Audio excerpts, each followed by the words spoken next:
বাংলা ভাষার উপর একটি উপস্থাপনা।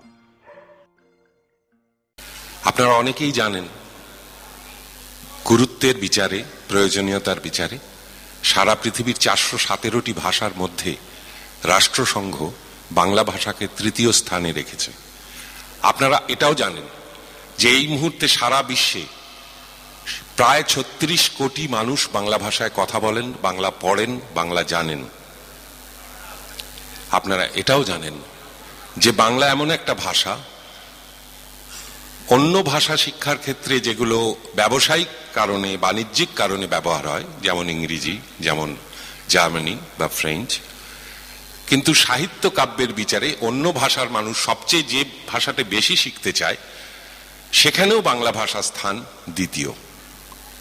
আমার এই কথাগুলো বলার অর্থ, বাংলা ভাষা নিয়ে যারা চর্চা করছেন, যারা দীর্ঘদিন ধরে করছেন, তাদের প্রতি সাধুবাদ জানানো এবং এটা জানিয়ে দেওয়া, বিশেষ করে এখানে অনেক অভিভাবক আছেন তাদের কাছে, যে এই এত আনন্দ, এত ভালো লাগার মধ্যেও কিছু খারাপ লাগা আপনাদের সঙ্গে শেয়ার করব। আসলে বাংলা, বাঙালি এগুলো বললে কোথাও একটা এমন প্রেক্ষাপট তৈরি হয়, এমন একটা চালচিত্র তৈরি হয়, যেটা বোধহয় পৃথিবীর অন্য ভাষাভাষী মানুষ নিশ্চয়ই তাদের ভাষার নিয়ে তাদের গর্ব আছে, তাদের সংস্কৃতি নিয়ে তাদের অহংকার আছে, কিন্তু কোথাও যেন আমার নিজেকে মনে হয় যে এত বড় প্রেক্ষাপট, এত বড় চালচিত্র বাংলা ভাষা ছাড়া বোধহয় সম্ভব নয়।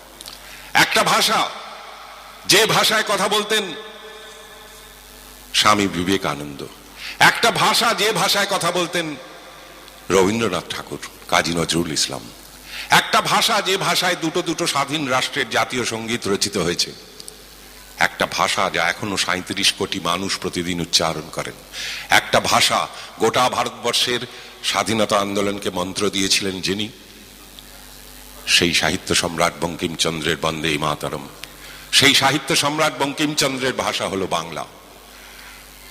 শৈশব থেকে যিনি বাংলা জানতেন না, বেশি বয়সে এসে বাংলা শিখেছেন এবং নতুন ভাষার আবিষ্কার করেছেন, নতুন ছন্দের আবিষ্কার করেছেন, সেই মাইকেল মধুসূদন দত্তের ভাষা বাংলা।